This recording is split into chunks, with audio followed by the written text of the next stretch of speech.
जब पूरी कौम ईद की नमाज के लिए निकलेगी, वह अपनी कोठड़ी में नमाज पढ़ेंगे।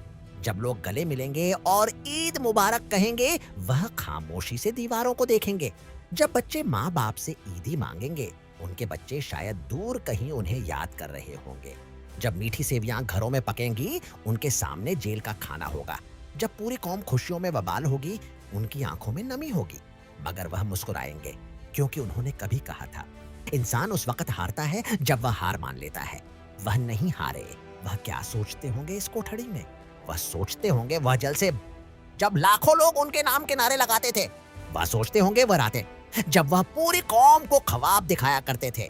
वह सोचते होंगे वह लोग जो आज भी उनके लिए दुआ करते हैं। वह सोचते होंगे कि आज ईद है, बाहर कैसी होगी? क्या लोग उन्हें याद कर रहे होंगे? क्या सड़कों पर उनके नाम की सदाएं होंगी? क्या कोई उनके लिए दुआ करेगा ईद की नमाज में? शायद हाँ।